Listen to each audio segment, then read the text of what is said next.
যত ঘটনা যত কাহিনী সমস্তগুলো আমাদের সংসার জীবনের 18,000 শ্লোক মহারাজ পরীক্ষিতকে শুনিয়েছিলেন সুখদেব গোস্বামী।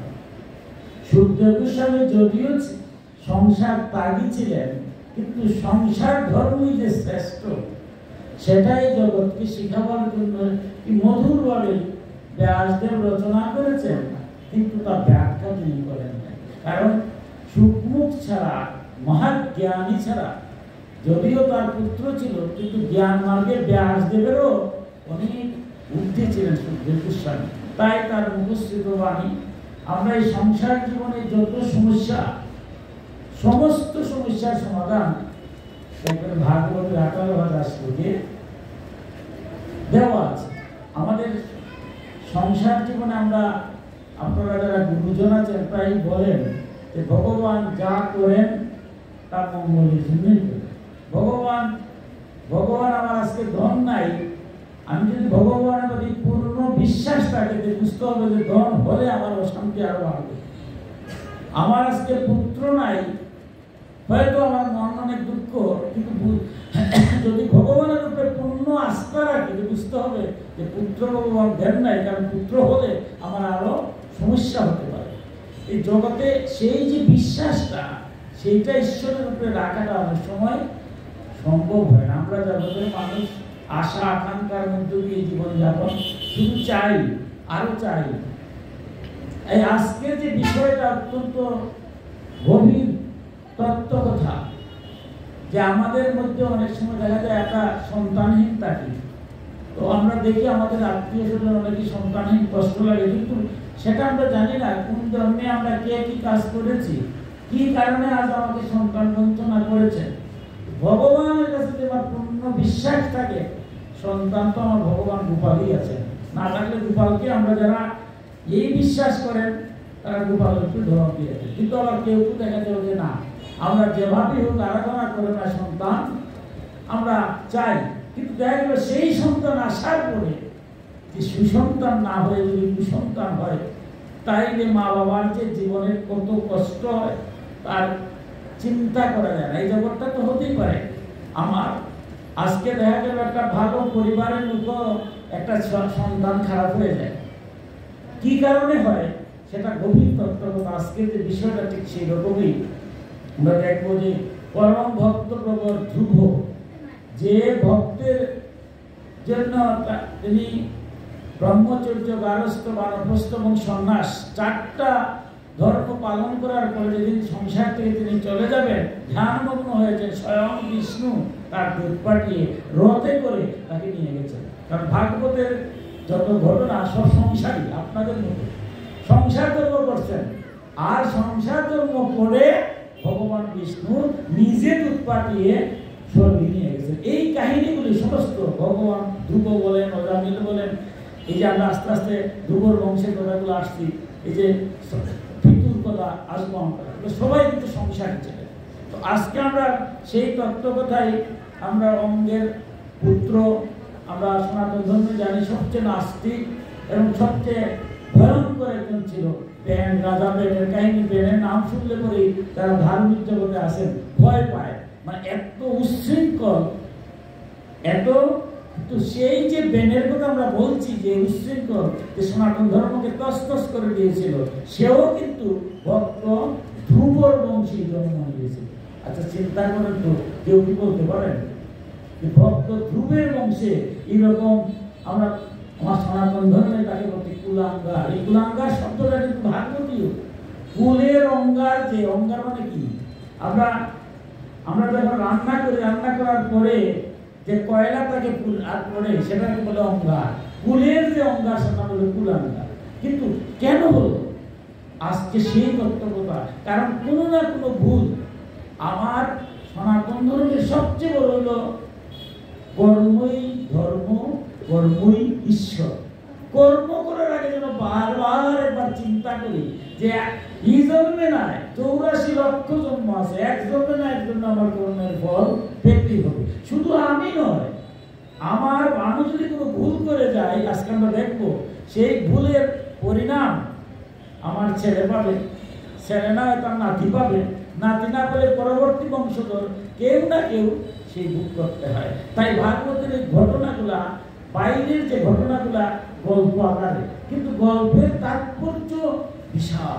যে আমরা বারবার কোনো খারাপ কার্য করার আগে 100 বার তাতে চিন্তা করি যে আমি যে কাজই করি জ্ঞান মতো করি।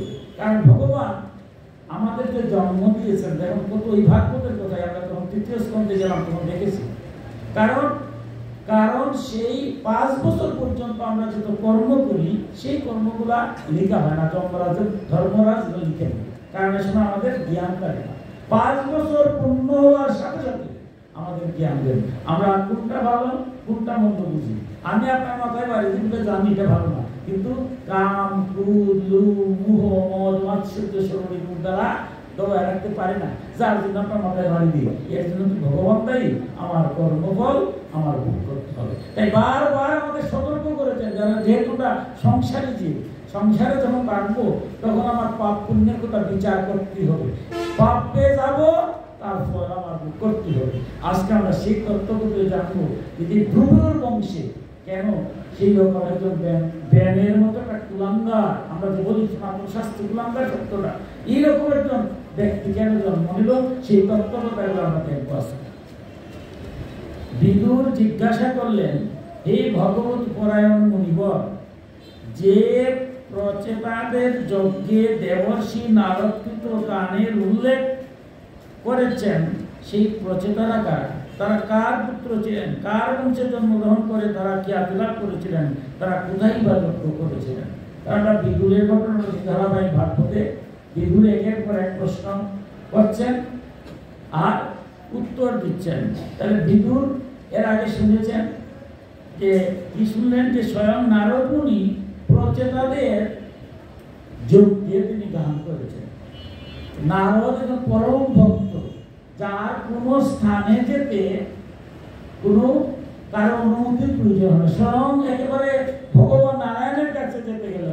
কারণ এমন ভক্ত, তিনি গানের মাধ্যমে ওম নমো নারায়ণ, নারায়ণ ছাড়া কোনো কথা বলেন না, যার জন্য স্বর্গ, মর্ত্য, পাতাল সব কানে যেতে পারে। সেই নারদ মুনি যেখানে এসে গান করছেন, সেই প্রচেতা তারা কারা? এই প্রচেতারাই হচ্ছেন ধ্রুবর বংশের বংশধরা, তাদের এই প্রচেতা বলা হচ্ছে। এবার নারদ তিনি এবার বলছেন, মধুরভাবে মৈত্র ঋষিকে বলছেন যে প্রচেতাগণ ধর্মাচরণে ব্রত হয়ে যখন ভগবান যোগেশ্বরের আরাধনা করেছিলেন, সেই সময় ভক্তপ্রবর নারদ ধ্রুবের গুণগান করেছিলেন। হে ব্রহ্মনিষ্ঠ মহর্ষি, সেই স্থানে তিনি ভগবানের যেসব লীলাকতা করিয়েছিলেন সেগুলো আমাকে সম্পূর্ণ বলুন, সেগুলো জানতে আমার বড় আগ্রহী। প্রচেতাদের যে নারদ মুনি যে ব্যাখ্যা করেছিলেন, সেই তত্ত্বকথাগুলো আমাকে বলতে বড় আগ্রহ। নারদ মুনি সেখানে কি কথা, সেই যুগে কি কথাগুলো বলেছিলেন? মৈত্রীয় বললেন, বিদু, ধ্রুব বানপ্রস্থ অবলম্বন করলে তার পুত্র উৎকল পিতার সার্বভৌম রাজপ্রসাদ এবং সিংহাসন কোনটাই গ্রহণ করেননি। তিনি জন্ম থেকে শান্ত চিত্ত, নিরাসক্ত, সমদর্শী ছিলেন এবং সর্বলোককে নিজের আত্মাতে এবং সর্বভূতে নিজের আত্মাকে দর্শন করতেন। প্রথমেই নারদ মুনি শুরু করলেন একটা কাহিনী।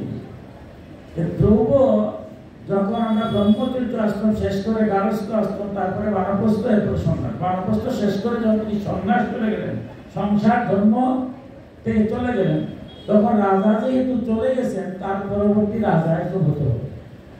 নিয়ম অনুসারে যিনি পরিবারের জ্যেষ্ঠ ভ্রাতা থাকেন, যেমন রামচন্দ্র ছিলেন রাজা হয়েছেন, তিনি রাজা হলেন। তাই ওনার যে বড় পুত্র ছিল তিনি রাজা হওয়ার কথা ছিল। অর্থাৎ আমরা পারিবারিক জীবনে, সংসার জীবনে প্রত্যেকেরই, আমরা বাবার 4 ভাই, বাবার সম্পত্তিতে 4 জনেরই অধিকার আছে। কিন্তু যদি কেউ কোনোভাবে চলে বলে কলে কৌশলে কাউকে বঞ্চিত করার হীন মানসিকতা আমি নেই, তার পরিণাম যে কি হয় ভয়ঙ্কর। আজ প্রথমেই শুরু করেছেন সেটা দিয়ে, অর্থাৎ ধ্রুব যাওয়ার পরে, ধ্রুব থাকা অবস্থা হয় নাই, ধ্রুব যাওয়ার পরে প্রথম একটা অন্যায় হয়েছে। একটা হলো প্রারব্ধ, ইহজগতে যে পাপ হয় এটার বলে প্রারব্ধ, আর একটা হলো পূর্বজন্মে।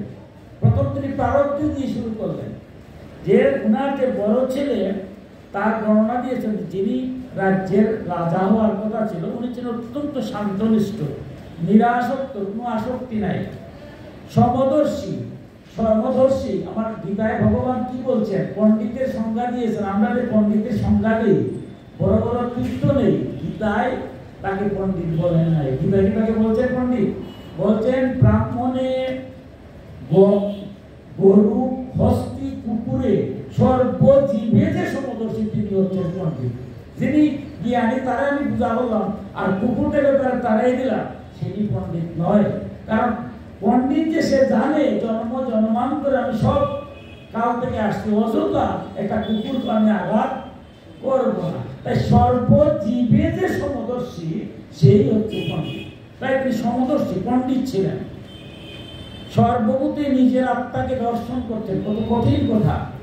আমার ভিতরে ভগবান আছে, আছে বলে তো আমি কথা বলছি। ভগবান এই মুহূর্তে যদি চলে যেতেন, আমার একটু নামও বলবে না, কেউ মায়া মায়া করবে, কিছুক্ষণ কান্নাকাটি করবে, এরপরে সবাই পূর্ববর্তীর মতো আমারও সব যুক্তি আহতি হয়ে যাবে।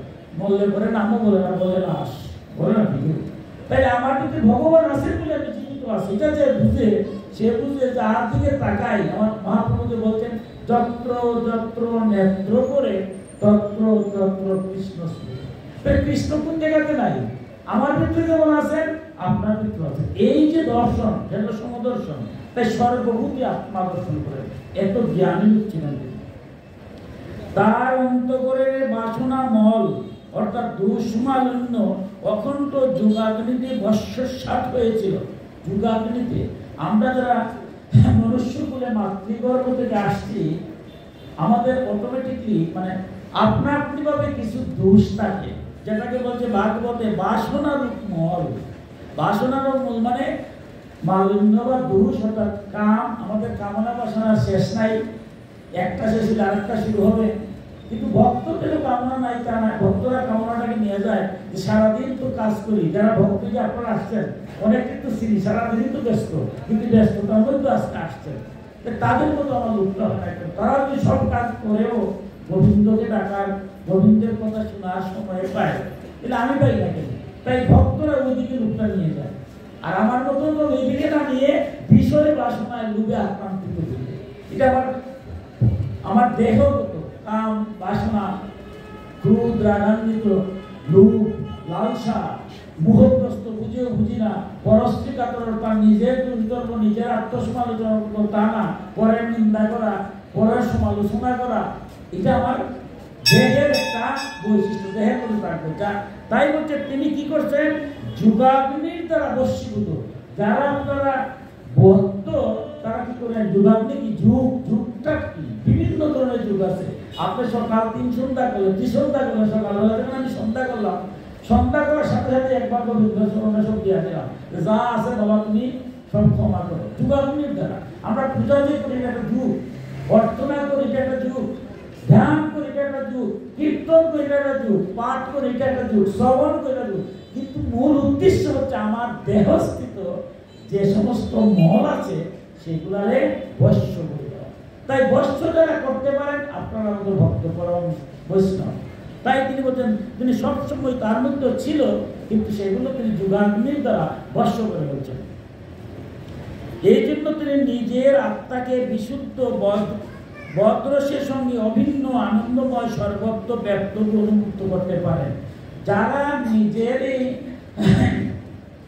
এই বাসনারূপ মলকে কি করতেছেন, যোগাগ্নির দ্বারা ভস্মসাৎ করে ফেলেন, তারা অবশ্যই সর্বব্যাপী পরম ব্রহ্মকে দর্শন করে। তারা যেদিকে চায় এদিকে দর্শন করে। আমাদের সনাতন ধর্মে যেমন সাকার উপাসনা আমরা করছি, এখানে নিরাকার উপাসনাটা কঠিন উপাসনা। যেমন আমাদের মুনি ঋষি যারা হিমালয়ে আছেন, তারা কি আমার মতো সাকার উপাসনা করেন? করেন। কারণ তারা চোখ বুঝলেও ভগবানকে দেখেন, চোখ বুঝলেও ভগবানকে দেখেন। তাদের কাছে কোনো সবার মধ্যে ঈশ্বর আছেন সেই উপলব্ধিটা হয় তাদের মধ্যে। ঠিক ধ্রুবর ছেলে উৎকল সেই স্তরে গিয়ে পৌঁছছিলেন। পথে ঘাটে বালক বা অনভিজ্ঞ লোকের চোখে তিনি মূর্খ, অন্ধ, বধির, উন্মত্ত অথবা মুখ বলে প্রতিগত হতেন, কিন্তু বাস্তবে তিনি তা ছিলেন না। দেখুন, কোনো কোনো ভক্ত রাস্তা দিয়ে যাচ্ছে, একদম বাস্তব ঘটনা, রাস্তা দিয়ে যাচ্ছে, অত কৃষ্ণ নাম দিয়ে যাচ্ছে, আমার মতো ওরকম দেখে সে কোন ভাব নিয়ে কৃষ্ণ নাম নিচ্ছে সেই তত্ত্বটা বুঝার মতো আমার ক্ষমতা নাই। ক্ষমতা নাই বলে আমি তাকে বিদ্রুপ করছি। কেউ বা গলায় মালা নিয়ে ভগবানের আরাধনা করছে, আমি হয়তো আমার মতো ওরকম সেই তত্ত্বটা না জেনে মালা নিয়ে আমি তার বিদ্রুপ করছি, কারণ অজ্ঞানী চেষ্টা জানে না। ঠিক উনি যে এমন স্তরে, তার কাছে সমস্ত বিশ্ব ব্রহ্মাণ্ড সবাই ভগবান, সে তো সুতরে দেখতে প্রণাম করে। আমার মহাপ্রভু কত কঠিন কাজ করেছেন, সবার মধ্যে ভগবান আছেন, এটাকে একটু সুযোগ রাখি বললেই হবে, মুখ দিয়ে বলতে হবে না। উনি কি করছেন? উনি তো জগৎ প্রভু, এটা আমার কথায় কাজ হবে না। উনি শিখিয়ে দিয়েছেন যে দলিল বান্ধব ভাঙ্গা হবে, এবার ধুলায় করাবে। মানে এখানে ছেলেও আছে, পুত্রও আছে, আছে না? জ্ঞানীও আছে, ওর জ্ঞানীও আছে, শুক্রবার সবাই আছে, পাপি বলেন, পুণ্যবান বলেন, সবাই তো থাকে। কিন্তু যে কর্মের জন্য আমরা পাপি বলছি, সে তার কর্মের ফল পাবে, কিন্তু আমার কাছে তো সে পাপি নয়, সেটা জীব। আমি তার প্রতি কেন নির্দয় আচরণ করবো? সবার প্রতি আমি সমদর্শী। তাই মহাপ্রভু সবের চরণগুলো মাথায় নিয়ে অহংকার একেবারে শেষ করে দিয়েছে। তাই বলছে তিনি তো এরকম সবার সবাইকে শুভ দেখলে তারও প্রণাম করেন। সবাই মনে করতো যে তিনি কি, তিনি একটা পাগল। সবাই তাকে মনে করতো সে একজন পাগল, উনি একজন মূর্খ, উনি একজন বধির, উনি একজন উন্মত্ত, অর্থাৎ এইভাবে সবাই মনে করতো। কিন্তু আসলে তিনি সেরকম, কারণ জ্ঞান মার্গে যারা প্রচুর উপরে উঠে যায়, তাদের আচরণ থেকে সাধারণ মানুষ বুঝার উপরে থাকে না যে সে কোন স্তরে গিয়ে করছে। অগ্নির শিখা ঊর্ধ্বগামী না হলে যেমন সেই শান্ত অগ্নির স্বরূপ অনেক সময় বোঝা যায় না, সেই রকম তার স্বরূপ সাধারণের কাছে অপ্রকাশিত থাকত। সাধু সন্তরের চিনা বড় মুশকিল, ভাগবতে বারবার বলছে। তাই মহাপ্রভু বলছেন যে তুমি আর এখানে যে কে কোন ভাবে ভক্তরে চিনা, বাবারে বাবা বড় কঠিন। তাই ভক্ত চিনা যায় না, কে কোন ভাবে আসছে, কিভাবে আসছে, তার আচরণ কি। হয়তো সে মোটাপাল্টা আচরণ করতে পারে, কিন্তু সে যে পরম ভক্ত সেটা কিন্তু জানি না, এটাও তো ব্যাখ্যা করা যায় না। তাই বলছে, একটা উদাহরণ দিচ্ছেন যে অগ্নি যখন ঊর্ধ্ব দিকে, আমরা যখন আগুন, একটা কাষ্ঠের মধ্যে কিন্তু আগুন আছে, এই কাষ্ঠের মধ্যে আগুন আছে, কারণ যদি একটা আগুন প্রজ্বলিত করা হয় তখন আগুন দেখা যায়। অনেক সময় দেখা যায় আগুনটা দেখা যায় না, শিখা উঠে না। শিখা না দেখলে আমরা বলি যে আগুন নাই, এর অর্থ এই নাই আগুন আছে। শিখা না থাকলেও তার যে অগ্নি কাষ্ঠের মধ্যে শিখা উপরে না থাকলেও কিন্তু আগুন থাকতে পারে, এই উপলব্ধি আমার থাকতে হবে। কিন্তু যারা এই উপলব্ধিটা বুঝে না, তারা শিখা না দেখলে পরে বলে যে এখানে আগুন নাই, কিন্তু আগুন নিচেও রাখতে পারে। ঠিক সেই অবস্থা হচ্ছে সেই রকম, যে তাকে দেখার পরে সাধারণটা মনে করতে উনি একজন মূর্খ। এই কারণে কুলবৃত্ত মন্ত্রীগণ তাকে মূর্খ ও উন্মত্ত মনে করে তার ছোট ভাই ব্রহ্মপুত্র বৎসরকে রাজপথে অভিষিক্ত করলেন। দেখুন ভাগবতের কথাগুলো কত গভীর তত্ত্ব।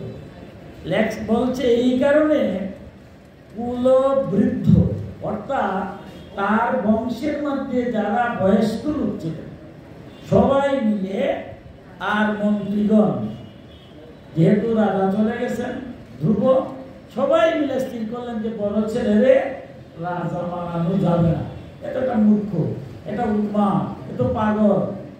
কিন্তু তারা কেউ উপলব্ধি করলেন না উনি কি কোন ধরনের মানুষ। না করে তার ছোট ভাই ভ্রমিপুত্র বৎসরকে রাজ্যপতি অভিষিক্ত করলেন।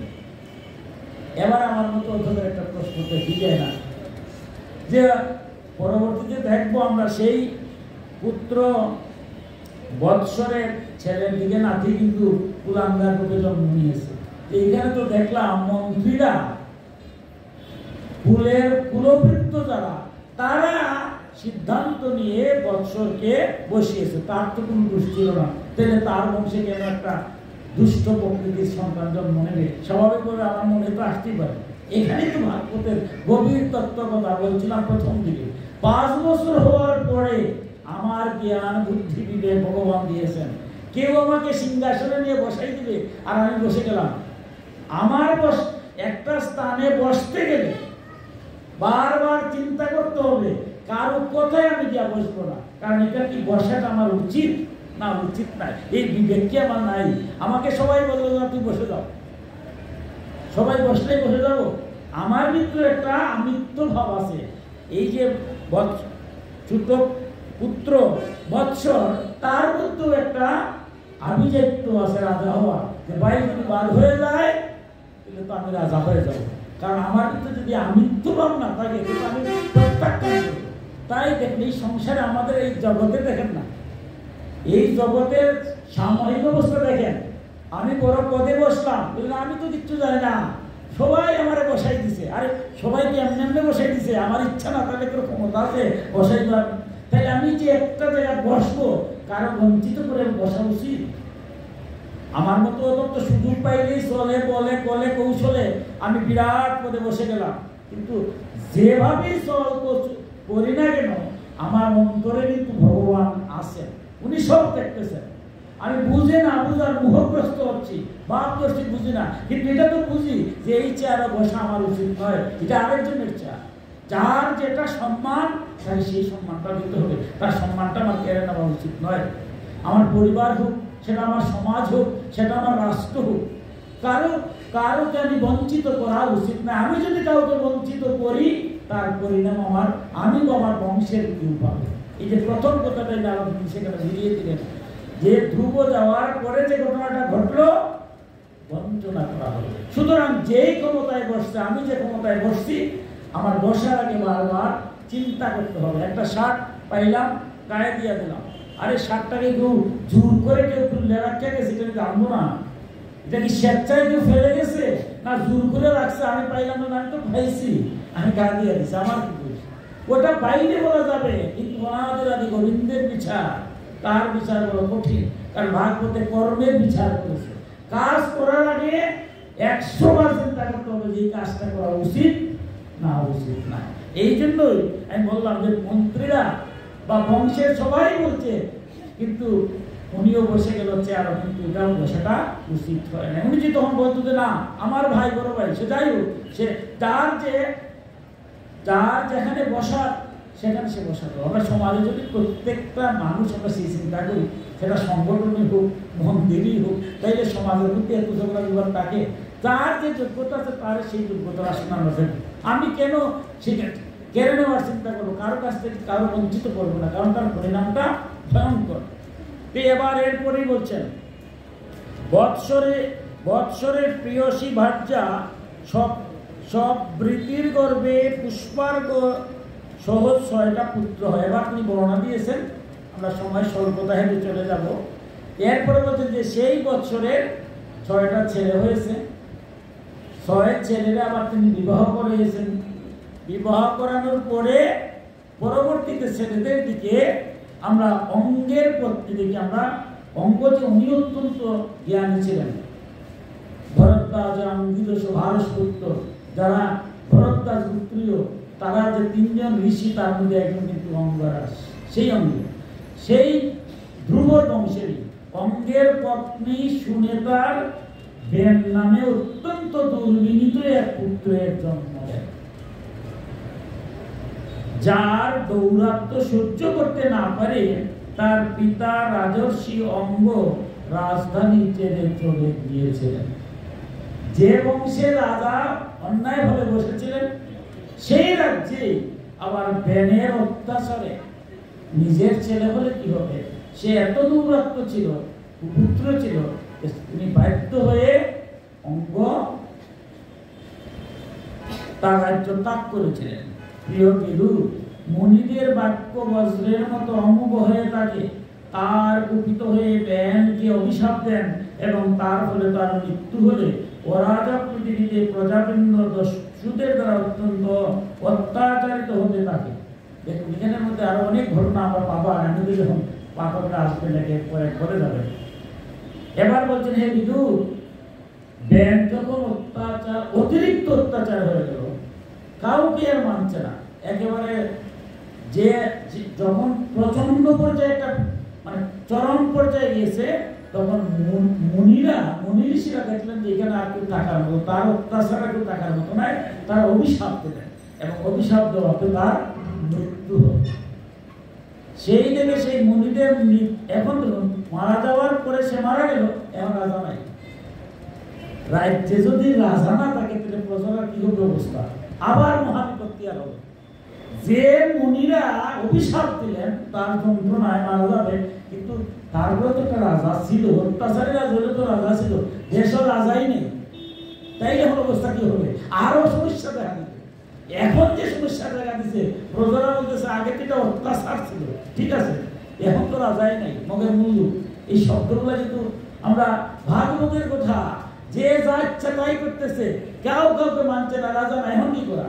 তখন আবার মুনিদের কাছে গেলেন, আপনারা অভিশাপ দিয়ে তাকে মারলেন। তার মা তখন জীবিত ছিলেন, ব্যানের মা তখন জীবিত ছিলেন, পরবর্তীতে দেখবে এগুলা। তখন মা হাউ হাউ করে কাঁদছেন যে আমি আজকে আপনাদের মুনিদের কাছে আমি নিজে আজ আত্মাও দিব, আত্মঘাতী হবো, আমার ছেলে মারা গেছে। রাজ্যের প্রজা যারা তারা কান্নাকাটি শুরু করছে যে আমরা একসময় অতিষ্ঠ হইয়া মুনি আপনাদের কাছে আসছিলাম, ঠিক আছে, আপনারা অভিশাপ দিচ্ছেন, সে মারা গেছে, এখন তো আরো বিপদে পড়ছি, এখন কি করে, এখন তো রাজ্যে কেউ নাই, রাজা নাই, কি হবে অবস্থা। তখন কি করলেন, মুনি আবার একটা যজ্ঞ করলেন, দক্ষিণ বাহু মন্থন করে। এই যে মন্ত্রগুলো আমাদের সনাতন ধর্মের যে মন্ত্রের যে গুণ, যজ্ঞ আগে এখনো যে মন্ত্রের গুণ নাই তা বলা যাবে না।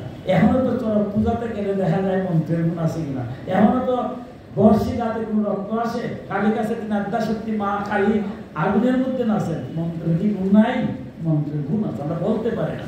তাই দক্ষিণ বাহু মন্থন করেন এবং ভগবান বিষ্ণুর অংশবতার আদি সম্রাট মহারাজ এই বংশী আবার সেই ব্যানের দক্ষিণ বাহু মন্থন করে স্বয়ং বিষ্ণুর যে অবতার রূপে মহারাজ পৃথু, যিনি শ্রবণ, যে নববিধা ভক্তি, যিনি শ্রবণের যে ভক্ত পৃথু, সেই পৃথুর কিন্তু জন্ম হয়েছিল এবং এই পৃথুর নাম অনুসারে মহাভারতে দেখবেন পৃথিবীর নাম হয়েছে।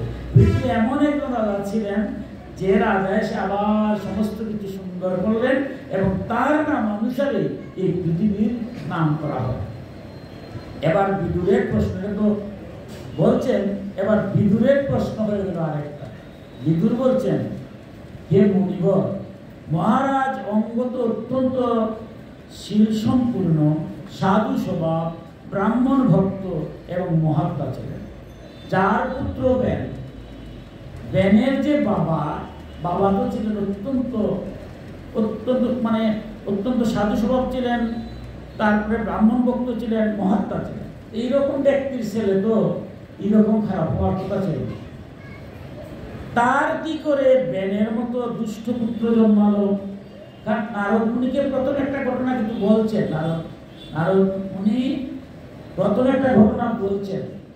কি ঘটনা? একটা কারণ বলছেন যে তার বংশে একটা অমর্যাদা হয়েছে, বড় ভাইকে বাদ দিয়ে ছোট ভাইকে অধিকার থেকে বঞ্চিত করা হয়েছে। কিন্তু একটা কারণে তার মানে আরো তো কারণ থাকতে পারে। তাই নারদ মুনি আরো জানতে চাচ্ছে যে তার মতো ছেলে দুষ করলেন কে?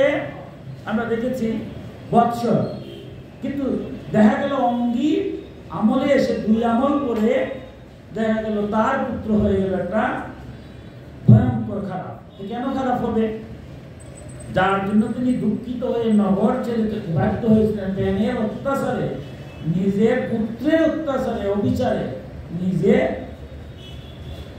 তিনি তার রাজ্য ছেড়ে চলে গেছিলেন। এটা কেন হলো? এবার মৈত্রী বললেন, বিদুর, এবার তিনি ধীরে ধীরে বললেন, আমাদের যে প্রারব্ধ এবং আমাদের পূর্ব দুইটাই, আমরা ইহকালে যদি কেউ পাপ করে সেটার পাপও আমার কাছে আসতে পারে, আবার পূর্ব জন্মের কোনো পাপের কোথাও আসতে পারে। এবার তিনি আরো ঘটনা, এখানে যে এই যে ঘটনাগুলো ঘটছে, আমরা জীবনে যত ঘটনাই ঘটে ভাগ করতে বলছে, ঘটনাগুলো কোনো না কোনো ভাবে ইহকালে হোক পরকালে হোক যুক্ত আছে।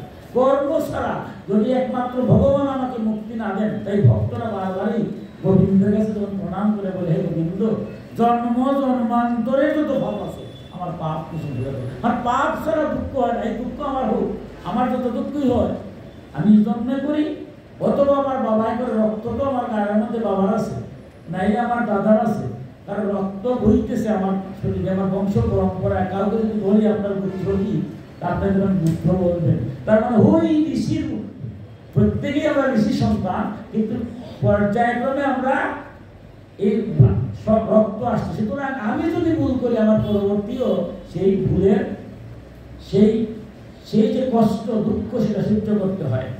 তাই বিদুরকে বলছেন, বিদুর দেখো, এখানে আমরা একটা ঘটনা আমি বললাম কিছুক্ষণ আগে, যে তার ধ্রুব যখন বনে চলে গেলেন তখন একটা অন্যায় হয়েছিল, সেটা একটা। আরো আছে, আরো বলছি। একবার রাজর্ষি অঙ্গ অশ্বমেধ মহাযজ্ঞের অনুষ্ঠান করেছিলেন। সেখানে ব্রহ্মবাদী পুরোহিতরা দেবতাদের আহ্বান করা সত্ত্বেও দেবতারা নিজেদের যজ্ঞভাব গ্রহণ করার জন্য উপস্থিত হননি। তখন ঋত্বিকগণ বিস্মিত হয়ে যজমান মহারাজ অঙ্গকে বললেন, মহারাজ, আমরা যে সকল ঘৃত প্রভৃতি দ্রব্য আহুতি দিচ্ছি, দেবতারা তা গ্রহণ করছেন না। আমরা জানি যে আপনার হোম সামগ্রীতে কোনরূপ দুষ্পষ্ট করেননি। আপনি অত্যন্ত শ্রদ্ধার সাথে যে সকল আহরণ করেছেন, এখানে যে মন্ত্রপাঠ করা হচ্ছে তাও বীর্যহীন নয়, কারণ সেগুলো যারা প্রয়োগ করেছেন সেই ঋত্বিকেরা যা যথোচিত সমস্ত নিয়মে পূর্ণ নিষ্ঠার সঙ্গে পালন করে আছেন। আমরা মনে করি না যে এই যজ্ঞে দেবতাদের বিন্দুমাত্র অসম্মান বা অবহেলা ঘটেছে, যার জন্য কর্মসাক্ষী দেবতারা নিজেদের ভাগ গ্রহণ করবেন না। অর্থাৎ অঙ্গ মহারাজ এবারে তখনকার যুগে যার যুদ্ধ, অশ্বমেধ যুদ্ধ, তিনি অশ্বমেধ যুদ্ধের আয়োজন করেছেন। এই ধরনের যে যজ্ঞ, অশ্বমেধ যজ্ঞ, বর্তমান কলিকালে তো যজ্ঞগুলো আমরা করার মধ্যে সাধ্য নাই, তাই এগুলো আমরা বাদী হয়েছি। তো অশ্বমেধ যজ্ঞের নিয়ম হলো, সেখানে এক ঈশ্বর, একমেব অদ্বিতীয় ঈশ্বর এক, তবে তার শক্তি বিভিন্ন। এক একটা শক্তিকে আমরা একজন দেবতা বলছি। প্রত্যেক দেবতারই তার যে যে রূপ তিনি ধরেছেন, প্রত্যেকটি আলাদা আলাদা আসন দিতে হবে। আমরা দেখবো চতুর্থ স্কন্ধে গেলে পরে দক্ষ মহারাজ শিবরে অপমান করেছিলেন, তার ফলে কি হলো, ছাগলের মুন্ড রাখা হয়েছে। অর্থাৎ সনাতন ধর্মে যদি কেউ দেবনিন্দা করে, বুঝতে হবে এটা ছাগলের মুন্ড বসছে, কারণ আমি তত্ত্বই যদি না জানি। সনাতন ধর্মে তো বহু ঈশ্বরের বিশ্বাস না, একমেব অদ্বিতীয় এক ঈশ্বর। বিপ্রদা বহুদা বদন্তি বিপ্রগণ, মুনি ঋষিগণ বিভিন্ন রূপে তাকে দেখেন, তিনি বিভিন্ন সময়ে আবির্ভূত হয়েছেন। ওই আবির্ভাবের রূপকে ভক্তরা পূজা করে, যেভাবে রূপ, তাই কোন রূপকে আপনি অমর্যাদা করা যাবে না। তাই গীতা তো ভগবান নিজে বলছেন, যেমন বলছেন, যে যেমন প্রবর্তন্তে, যে যেইভাবে আমার সাধনা করে আমি সেইভাবে দিই। আবার নবম অধ্যায়ে গিয়ে বলছেন, দেবতারা আমার অঙ্গস্বরূপ। আবার ভাগবতে সে বলছে যে কোনো দেবনিন্দা করা যাবে না, দেবনিন্দার ফল স্বয়ং ব্রহ্মার পুত্র দক্ষ ছাগলমুন্ড বসেছিল। তাই যজ্ঞের সময় ব্রহ্মা, বিষ্ণু, মহেশ্বর, ত্রিদেব সহ সমস্ত রূপে যারা আছেন দেবতারা প্রত্যেককে আনা হয় মন্ত্র দ্বারা, এবং তাদেরকে মধু দেওয়া হয়। এখন আমরা দেখবেন মধুকর্প দিই, কিন্তু পূজা করতে গেলে মধুকর্প আগে দেওয়া হয়। মায়েরা দেখবেন একটা কলা, সবরি কলা, দুধ, মধুকর্পণের নিয়ম হলো এই মধুকর্প দেওয়ার পরে পূজা যাবে দেবতা এখানে আসছেন কিনা। যিনি পূজা করবেন সেটা অনুভূতি হয়, অনুভূতি তো দেখতে না পারে। এই যে বাতাস বসছে আমরা দেখতে পাচ্ছি নাড়াচাড়া করছে, কিন্তু ফ্যানটা বন্ধ করলে কি বাতাস নাই? আমার চোখের সামনে কি পরিমাণ যে আছে অনুবীক্ষণ যন্ত্র যদি লাগাই তখন বুঝতে পারবো এখানের মধ্যে কি কি আছে। কিন্তু এগুলো দেখতে পাচ্ছি খালি চোখে দেখা যায়? দেখা যায় না। এর অর্থ এই না যেখানে নাই। তাই যারা এই যজ্ঞ করেন তারা উপলব্ধি করতে পারেন যে আমি দিলাম। এই যে মধুকর্প দেওয়ার পরেই বোঝা যায় যে দেবতা এখানে আসছেন কিনা। তাই বলতে যখন অশ্বমেধ যজ্ঞ শুরু হয়েছে, শুরু হওয়ার পরে ঋত্বিক ব্রাহ্মণরা দেখলেন কোন দেবতা এখানে উপস্থিত হন নাই। যখন কোন দেবতা উপস্থিত হন নাই তখন রাজাকে বলছেন, মহারাজ বুঝতে পারলাম আপনি যে উপকরণগুলো আনছেন উপকরণ সব লাগে, সব উপকরণ আপনি দিয়েছেন। আমরা যারা মন্ত্র বলছি এটা বীর্যহীন মন্ত্র নয়, যে মন্ত্রগুলো অন্যান্য যেটা আমরা প্রয়োগ করেছি সেই মন্ত্র দিচ্ছি, কিন্তু আজ বুঝতে পারছি না। আর যজ্ঞে যদি দেবতারা এখানে অবস্থান না করেন তাহলে যজ্ঞ হয় না। আমরা পূজা পার্বণ যে করি, পূজা সেবা কিন্তু এক না। মহাপ্রভু আমার মতো অধিকার কথা তো জানেন, তাই তিনি বেশি পূজার কথা বেশি বলেন না, বলতে সেবা করো। সেবা মানে কেউ কিছু জানে না বাবা, তোমার জানতে পারে গেল। কিন্তু পূজার কথা বললেই আপনি মন্ত্র দিয়ে তাকে আনতে হবে। কারণ গীতায় বলছে বিধিহীনম, এই যে বিধি ছাড়া মন্ত্র ছাড়া দক্ষিণা ছাড়া সেই যজ্ঞ ফন্ডে যাবে। মন্ত্রহীন বলছেন না। তাই পূজা যেখানেই হবে সেখানে আপনার মন্ত্র, সেখানে আপনার আহ্বান করতে হবে, বিসর্জন দিতে হবে। তাই বলছেন আমি আজকে যে আমি যজ্ঞ করবো, আমরা যজ্ঞ করতে পারবো না, কারণ দেবতারা এখানে উপস্থিত নাই। এই যজ্ঞ করে লাভ আছে এবং আমরা বুঝতে পারতেছি না কেন। মৈত্রীয় বললেন ঋত্বিকগণের কথা শুনে যজমান অঙ্গ অত্যন্ত দুঃখিত উদ্বিগ্ন হলেন। তিনি তখন যাজকগণের অনুমতি নিয়ে মৌনতা করে সদস্যদের জিজ্ঞাসা করলেন, আমাদের যখন কোনো পূজা হয় যিনি যজমান সাধারণত উনি ধ্যান মগ্ন থাকেন, মৌনতা কথা বলেন, অর্থাৎ উনি ধ্যানস্থ হয়ে কথা থাকেন। পূজা হচ্ছে কিন্তু নিয়ম হলো আমার বাড়িতে যদি পূজা হয় পুরোহিত পূজা করবেন, আমি অন্য কোনো যাবো না, ওইখানেই থাকবো। একে আমি ধ্যানস্থ মৌনব্রত বলে, অর্থাৎ আমি পূজার সামনে বসে সেই দেবতার ধ্যান। আমাদের সনাতন ধর্মের কত নিয়ম, কিন্তু আমরা কতটুকু পালন করি। যেমন মা শক্তির দুর্গা পূজা হলো, খুব দুঃখ হয়, ক্ষমা করবেন কথা যেহেতু চলে আসছে। আমরা পূজা করলাম, পূজার মতো করতে হবে, সাত্বিক ভাব নেয়া। সকালবেলা যখন সংকল্প হলো পুরোহিত ডাকলেন, এই সংকল্প হবে। একজন পুরোহিত আমি গেলাম, আমি আবার বলছি কোনো ভক্তের কথা বলছি না, আমার প্রধানের কথা। সংকল্প আর কেউ না, কিন্তু সংকল্প সময় যারা কমিটিতে আছেন আপনারা দিন রায় শ্রম দিয়ে কেন আর সংকল্প হচ্ছে বা হরিনাম যজ্ঞ হচ্ছে, সংকল্প হচ্ছে, সবাই প্রণাম করতে হয়। কারণ ভগবান তো দেখতেছে, আমি না দেখতে পারি, ভগবান দেখতেছে না।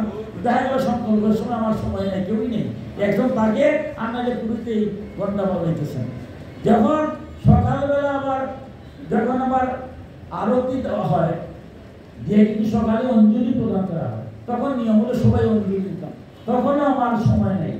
দুপুরবেলা ভোগ হলো প্রণাম করে বলতে হয় যে মাগো গ্রহণ করো, বা ভগবান যদি উৎসব হয় সেই উৎসবে ভগবান গ্রহণ করো। সেই সময় ভক্তি দেওয়ার আমার সময় নেই। সন্ধ্যার সময় আবার আরতি হয়, সেখানেও কিন্তু ভগবানের প্রণাম করতে হয়, তখনও আমার হয় না। সন্ধ্যার পরেও আমাদের একটু ভোগ দেওয়া হয়, সন্ধ্যা আরতির পরেও, সেই সময় ভক্তি দেওয়ার সময় নেই। তাই আমার এই পূজার যজ্ঞ করার দরকারটাই কি?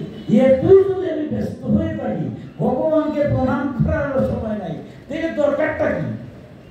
দরকার আছে নাকি? আমাদের সাত্বিকতা আসতে হবে। এলে পূজা কঠিন, পূজা যদি করতে হয় জানতে হবে উনি কি করছেন, মৌন হয়ে বসে আছেন। আপনি 4 বার অনুষ্ঠান আপনারা যত কর্মই করি না কেন, আমার দুঃখ লাগলো শ্রীমঙ্গলে, নাম বলছি না, রাত্রি তখন বাজে 9টা, একটা মন্দিরে গেলাম, মৌনদী যজ্ঞ হচ্ছে। এবার আপনারা জানেন সময় অভাবে যজ্ঞ হচ্ছে, ডিজে এমন ভাবে বাজছে, উলঙ্গ নাচতেছে। এই কি আমার হিন্দু ধর্ম? এই কি আমার সনাতন? এর জন্য কি আমি পূজা করি? শিক্ষা দিতে হয় আমাকে। আমরা কেন এগুলা করবো? আমার পূজা উদযাপন পরিষদ আছে, বিভিন্ন সংসদ আছে, আমরা অনেক কিছু করি, দুঃখ হয়, অনেক যায় না এগুলোতে। কেন গিয়ে বললেও লাভ নেই, হবে না। কিন্তু এগুলা কারা করতেছে? আমি ভিক্ষা করে দাঁড়ে দাঁড়ে ভিক্ষা করে যারা টাকা আনছেন সবার মঙ্গলের জন্য, আর ডিজে বাজাবো? আপনার আমার সনাতন ধর্মের গান কীর্তনের অভাব নাই, করেন, কীর্তন করেন, কিন্তু যজ্ঞ হচ্ছে, একদিকে যজ্ঞ, কমিটির লোকেরা ঘরের মধ্যে বসে আছে আর উলঙ্গ নৃত্য করতেছে ছেলেরা। আমি ছেলেদেরকে দোষ দেবো না, তারা কুমলমতি। আমি দুঃখ আমার অধম পিতা, তাদেরকে আমি মানুষ করতে পারিনি, তাদেরকে শিক্ষা দিতে পারিনি। আমি যদি বলতাম যেখানে যজ্ঞ হচ্ছে তোমরা কীর্তন করতে পারবে না, তোমাদের মা বাবার ক্ষতি হবে, তারা কি নাচতে জানে? আমি সুযোগ করে দিলে তো নাচবি, তাদের বয়স তো কম, তাদের সেবা আছে। আমরা এই সিদ্ধান্ত নিতে পারি না। আমার দুর্গা পূজাতে যেটা কোনো অশ্লীল গান হবে না, আমার যে কোনো অনুষ্ঠান হোক, আমরা আজকে সরস্বতী পুজোয় বলেন আর যোগ্য অনুষ্ঠান হরিনাম যোগ্য, হায় হায় শেষ একদম ধ্বংস। আজকে তো ইউটিউবের যুগ। আমার একটা গ্রুপ আছে নিশার জন্য, ভগবান কি বলবো, প্রতিদিনই বিভিন্ন দূর দূরান্ত থেকে কীর্তন ছাড়ে, সাইডা বলে দেখেন কেমন কীর্তন হচ্ছে, লজ্জা করে। বাঁশির সুরে ছায়াসুরের গান গায়, কি করে কি না। শিবনাম 32 অক্ষর বলছি, হরে কৃষ্ণ কৃষ্ণ কৃষ্ণ হরে হরে, হরে রাম রাম রাম হরে হরে। শিবনাম 32 অক্ষর বলছি। এই শিবনাম 32 অক্ষরের জায়গায় যদি একটা অক্ষর কম হয় তাহলে কিন্তু শিবনাম 32 অক্ষর হবে। এটা তো সাধারণ জিনিস। কিন্তু আমার যারা দেখুন, একটা সাথে সাথে আমার ইসকনের কথা আমি প্রায়ই বলি, অনেকেই বলেন যে আপনার মনে ইসকনকে বেশি ভালো। শুনেন, আমারও ভুল আছে, সবার, আমার প্রত্যেকের ভুলটা আমরা বাদ দেবো। কিন্তু ইসকনের সবচেয়ে বড় ভুল যে আজকে বিদেশিরা যারা আমার দেশের মানুষ না, অন্য দেশের মানুষ, বাংলায় কথা বলতে পারে না। আমি করে গেলাম বাংলা ভাষা কথা বলতে পারে, বলছে এই বহুর ভাষা, প্রণাম করে যে আমার বাংলা ভাষাকে বহুর ভাষা, মহাপ্রভুর ভাষা। তারা তো ইংলিশে কথা বলে, কিন্তু তারা যখন কৃষ্ণ নাম নেয় কি অবাক লাগে। তারা কি শিবনাম 32 অক্ষর বলে না? তারা তো শিবনাম 32 অক্ষর বলে কি মধুর কীর্তন করে। আমরা বাঙালি হয়ে বহুর ভাষা করে আমরা নিজে নিজে একবার কান্নাকাটি করে গান করলাম, গতকাল নাচানাচি করলাম, এরপরে আসলে গান শুরু করে দিল। এটা কি হলো? এই দলকে নিয়ে আসতেছে, ক্ষমা করবেন, এদেরকে টাকা দিয়ে আনি না, 1 টাকা কম মানবে। 20,000 টাকা দিয়ে যারা আনি, 100 টাকা কম দিলে তারা মানে না। আমি আবার সময় বলতে পারি না যে আপনি যদি আসলের গান গান আর ওই সমস্ত ভংশন করেন 1 টাকা দেবো না, হয়তো আসেন নাইলে বাদ দেবেন। কিন্তু এই কথা বলার সাহস যদি না থাকে তাহলে আমার কীর্তন করার দরকারটা কি? এই দরকার আছে। ভগবান বলছে তো আরো বিপদ। এই যে আপনারা পূজা যজ্ঞ করে যদি হতো, আজকে কেন আমার শান্তি, আজকে কেন আমরা হিংসা কেউ সহ্য করতে পারি না? আমার কথা ক্ষমা করবেন, আমি তো উদ্দেশ্য করে বলছি না, কিন্তু বলতে হবে। এই কলিকাল এটা একমাত্র ভাগবত সেটা চূর্ণ বিচূর্ণ করে ফেলছে, যেটা বলতে হবে। কারণ হরিনাম কীর্তনের আগে গীতা পাঠ হয়, শাস্ত্রবিধি লঙ্ঘন করিয়া কার্য করিলে কোনো ফল হয় না, ভগবান কৃষ্ণ বলে গেছেন। আর একটা করে আমরা শুরু করে দিলাম, আমরা ইচ্ছা করলে পারি সুন্দর পরিবেশ করতাম। এবারের দুর্গা পূজা অনেকটাই ভালো হয়েছে, যে কোনো কারণেই হোক। এবারের দুর্গা পূজা প্রায় অনুষ্ঠানে গিয়েছি, খুব ভালো লাগছে। ধর্মীয় গান অথবা 1-2টা জায়গার সমস্যা হচ্ছে, কিন্তু 1-2টা জায়গাতে এটা এই যে বললাম 100টার মধ্যে 98টা ভালো হয়ে গেছে। এমনি কি হয়েছে? আপনারা তো মানুষ যারা সবাই বলতে গিয়ে, কিন্তু আমি ঘুরলাম তো আজকে শ্রীমঙ্গলে, মোটামুটি খুব জায়গায় গেছি, প্রায় সব জায়গাতে সুন্দর বৈশাখা সঙ্গীত পাচ্ছে অথবা আরতি হচ্ছে, কিন্তু ভালো সুন্দর লাগে। 2-1টা জায়গাতে এখনো রয়ে গেছে। কিন্তু কেন? এটা তো পূজা। বাইরে থেকে একটা অন্য ধর্মের মানুষ কেন আমাকে ঘৃণা করবে? আমি যখন উশৃঙ্খলতা আমি নিজে শুরু করি, তখন তো অন্যরাই উশৃঙ্খল করার সুযোগ থাকে। তখন আমি বললাম হে, অন্যরাই উশৃঙ্খল করে, আমার উশৃঙ্খলতা আমি দেখি না। আত্মসমালোচনা করতে হবে, আত্মবিশ্লেষণ করতে হবে, আত্মসংশ্লেষণের মধ্যে আত্মশুদ্ধি করতে হবে। আমার ভুল আমি ঠিক করে দিই, এমনি ঠিক হয়ে যাবে, কোনো খারাপ হবে না। তাই দেখেন এখানে বলছিলাম যে মৌন, যার দশমা যার বাড়িতে হবে মৌন থাকবে, পূজা হচ্ছে। আমি কথাটা কেন বলছি যে পূজা হচ্ছে, এখানে আর ডিস্টার্ব হবে না। যজ্ঞ হচ্ছে, মন্ত্র বলা হচ্ছে, মন্ত্র যখন বলা হয় তখন বাজনাটা বন্ধ থাকে, আবার যখন ঘন্টা বাজানো হয় তখন বাজনাটা হয়। আমরা সময় আছে, যখন দেখবেন ঘন্টা বাজানো হয় তখন বাদ্য, সাথে বাদ্য চলবে। অনেক অনুষ্ঠান আমি দেখি, গিয়েছি অনেক জায়গা, দেখছি ঠিক এরকমই, যখনই ঘন্টা বাজে সাথে সাথে বাজনা বাজে। ঘন্টা বাজানো শেষ, তার মানে কি পূজার সাথে বাজনার একটা আমাদের সংস্কৃতি, সেইভাবে আমার নিতে হবে। তাই তখন তিনি মৌন ছিলেন, কিন্তু যখন দেখলেন যে দেবতারা আসছেন না, এবার তিনি কি করলেন? তিনি বললেন হে সদস্যবৃন্দ, এই যজ্ঞে যথাবিধি আহ্বান করা সত্ত্বেও দেবতারা আগমন করছেন না বা পাত্র গ্রহণ করলেন না, আপনারা বলুন আমি কি অপরাধ করেছি? এবার তিনি মৌনব্রত পাঠ করে বলছেন যে আমার অপরাধটা কি? আমার উপকরণগুলো সব আমি আনছি, আপনারা মন্ত্র বলছেন, তাহলে কেন আমার এখানে দেবতারা আসছে না? এখন এই যে বললাম যে কথার প্রথম দিকে বলছিলেন ভগবান যা করেন মঙ্গলের জন্যই করেন। দেবতারা যদি যজ্ঞে আসেন না, নিয়ম হচ্ছে যজ্ঞ এখানেই সমাপ্তি হবে। কোনো ভুল ত্রুটি আছে বা যেটাই হলো আর আগাবো না সামনের দিকে, কারণ ভগবানের কৃপা ভিন্ন একটা গাছের পাতা বলা হয়। কিন্তু এবার মুনি যারা তারা ধ্যানস্থ হলেন, ধ্যানস্থ হয়ে দেখলেন যে তার পূর্বজন্মের একটা পাপ ছিল, যার কারণে এই জন্য তিনি নিঃসন্তান হিসাবে জন্ম নিয়েছিলেন। কারণ যে যজ্ঞ করছেন তারও একটা ইচ্ছা ছিল যজ্ঞের মাধ্যমে যে সংকল্প হবে সেখানে তিনি পুত্র কামনা করবেন, যেহেতু তার সন্তান নাই। তাই বলে দেখো তোমার যে সন্তান নাই সেটা একটা আমার সন্তান নাই, এটা কোন জন্মের চিন্তা যায় না। অতএব তোমার যে সন্তান নাই সেই সন্তান না থাকার কারণে একটা কোন অপরাধ একটা জন্মে ঘটেছে। আমরা সব কিছু বলতে পারছি না, কিন্তু ওইটুকু উপলব্ধি করতে পারছি ধ্যান করে যে তোমার পূর্বজন্মের কোনো কারণে তোমার সন্তান সন্ততি হয়। মহারাজ যদি এখানেই থাকতেন ঠিক আছে, সন্তান যখন দেন নাই কি করা যাবে? ভগবান তুমি আমার সন্তান। অনেকেই তো সংসারে জগতের সন্তান থাকে না, তাকে কি হলো গভীর সন্তান মানিয়ে নেয় না, জীবন সুন্দর হয় না। কিন্তু আবার তিনি বললেন যে না, এই সদস্যবৃন্দ আমার সন্তান পাইতে, তাইলে তোমরা সেই যজ্ঞ করো যে যজ্ঞের দ্বারা আমি সন্তান প্রাপ্ত হব। যজ্ঞ বা পূজা একটা সংকল্প হয়, কামনা বাসনা। কারণ আমার সনাতন ধর্মে বাবা গোবিন্দ কি বলছেন গীতাতে গিয়ে যে দেখো যারা কোনো কিছুই চায় না আমি তারা সবই দিয়েছি, কিন্তু স্তরে দেওয়া কিন্তু সুজা আমি কিছুই চাই না। আবার বাইরে দিয়ে বললাম কিছু চাই না, ভিতরে আমার চাওয়ার শেষ নাই। অর্থ চাই, বৃত্ত চাই, পুলাও চাই, মেয়েও চাই, এইভাবে চলে থাকি। যতক্ষণ আমার আকাঙ্ক্ষা ততক্ষণ বলছেন আমার বিভিন্ন দেব দেবীর পূজা করে। যারাই আকাঙ্ক্ষা তারাই বিভিন্ন দেব দেবীর পূজা করে এবং আকাঙ্ক্ষা থেকে আমরা মনুষ্যদের নিয়ে আসছি, আকাঙ্ক্ষা যে নাই তবুও দেব দেবীর পূজার মাধ্যমে আকাঙ্ক্ষাটা আমরা পূর্ণ হয়। স্বয়ং অর্জুন যখন যুদ্ধে গেছেন, যুদ্ধে যাওয়ার পরে গীতাতে দিয়েছেন আপনার মহাভারতের, গীতাটা তো মহাভারতের একটা অংশ, 1 লক্ষ শ্লোক মহাভারত। সেই যে মহাভারতে যখন কুরুক্ষেত্র যুদ্ধ গেলেন, যাওয়ার পরেই ভগবান শ্রীকৃষ্ণ আচ্ছা দুর্যোধনা দিলে বধ করা তার কি দূর হতে পারছিল? স্বয়ং পূর্ণ করল ভগবান, কিন্তু জগতের নিয়ম ভাঙে। কুরুক্ষেত্র গিয়ে প্রবেশ করলি, প্রবেশ করা মাত্রই অর্জুনকে বললেন হে অর্জুন তোমার আকাঙ্ক্ষা কি? আকাঙ্ক্ষা রাজ্য চাও। অর্জুনের কি আকাঙ্ক্ষা নাই? অর্জুনের আকাঙ্ক্ষা ছিল রাজ্য চাই। রাজ্য চাইতে গেলে ওরাতিগণ কে? দুর্যোধনাদি এবং তার সাথে যারা আছে তাদেরকে বধ করতে হবে। ওরাতিগণকে যদি বধ করতে হয়, রাজ্য যদি তুমি পাইতে হয় আকাঙ্ক্ষা, তুমি আদ্যা শক্তি দুর্গা পূজা করতে হবে। সেই কুরুক্ষেত্রের মাঠে প্রথম দুর্গা পূজা হয়েছে। স্বয়ং কৃষ্ণ যে আদ্যা শক্তির সময় যারা মন্ত্রগুলো বললাম, কাত্তায়নী মহাভাগে বিরলাই এই শ্লোকগুলো সমস্ত ভগবান কৃষ্ণয় অর্জুনকে দিয়ে দুর্গা পূজায় আকাঙ্ক্ষা।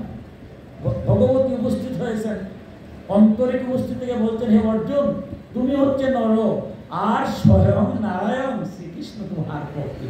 সুতরাং যে নারায়ণ তোমার পক্ষে, স্বয়ং ইন্দ্র আসলে তোমার সাথে পারবে না। তুমি অচিরে পরাধিগণ অসুরদেরকে বধ করে তুমি রাজ্য লাভ করবে। মহাভারত বিশ্লেষণ আছে আকাঙ্ক্ষা। তাই বলছি যে এখন আকাঙ্ক্ষার থেকে যদি আমরা কোনো যজ্ঞ করি সেই যজ্ঞের ফল ভগবান দেন। কিন্তু চাইলাম যে চাওয়াটা তো বড় কঠিন, এটা কি ভালো লাগে চাইলাম যে বিপদ। চাওয়াটা আমরা চেয়ে যাই, কিন্তু যারা পরম ভক্ত এরা কিছুই চায় না, এই স্তরে তো যেতে পারি না। তারা বলে ভগবান যা বলা আমি তাই দাও, যা বলা তা দিয়ে তো আমি খুশি নাই। আজকের আগা অঙ্গ এত বড় জ্ঞানী মানুষ ঠিক আছে বলছেন না, তোমরা তাহলে এই যজ্ঞ করো যে যজ্ঞের দ্বারা আমি পুত্রবান হতে চাই।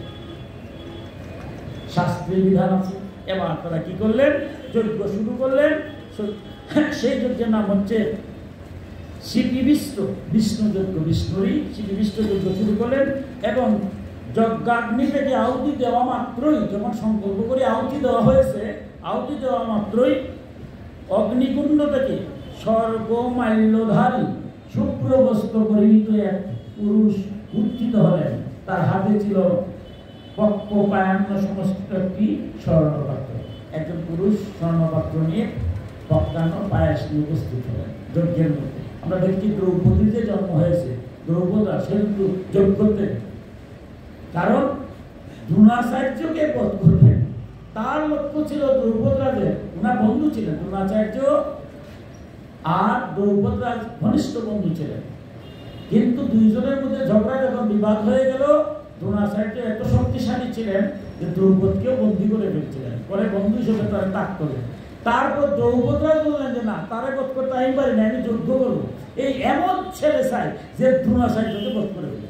ওই যুদ্ধে দ্রৌপদী এবং এই যে দুষ্টদ্রব্য, যে দুষ্টদ্রব্য ভগবান শ্রীকৃষ্ণের মাধ্যমে দুষ্টদ্রব্য দ্রোণাচার্যকে শিরচ্ছেদ করেছিল, যজ্ঞের মধ্যে উঠেছিল। সেই যজ্ঞের মধ্যে আমরা দেখলাম মন্ত্রের দ্বারা স্বর্ণ পাত্রে পাক্কান্ন আসলো। উদার বুদ্ধি সম্পূর্ণ মহারাজ অঙ্গ যাদব ব্রাহ্মণগণের অনুমতি নিয়ে নিজের অঞ্জলিতে সেই পাকান্ন গ্রহণ করলেন এবং নিজে তা আগ্রাম নিয়ে মহানন্দে নিজ পত্নীর হাতে প্রদান করলেন। পুত্রদানে সমর্থ সেই পাকান্ন ভক্ষণ করে সন্তানহীরা রাজ্ঞী সুনীতা মহারাজ অঙ্গের পুত্রকে গর্ভ ধারণ করলেন এবং যথাকালে সেই পুত্রের জন্ম হলেন। সুতরাং এই পুত্র তো ভগবান দিছিলেন না, আবার মধুর কথা বলছেন, কারণ যে আমাদের যে প্রথম যে কথাটা কি বলছিলেন, মধুর ভাবে বলছিলেন, বিদুর কি বলছিলেন যে মহারাজ অঙ্ক তো এত বড় জ্ঞানী ছিলেন, তিনি তার পুত্রের যন্ত্রণায় রাজ্য ত্যাগ করলেন কেন? ত্যাগ করার তো কথা ছিল না, এটি তো প্রশ্ন ছিল। এবার তিনি বলছেন, মধুর ভাবে বলছেন, ঋষি দেখো পুত্র তো উনি তো মহা একজনে খারাপ করেছিল বিদায় তার পুত্র সন্তান দেন নাই, ঠিক আছে, এই জন্য চিন্তা করছেন যে পুত্র দিলে আরো কষ্ট হবে, তাই ভগবান চিন্তা করলেন তার পাপটা কিছু মোচন করার জন্য পুত্র দেন নাই।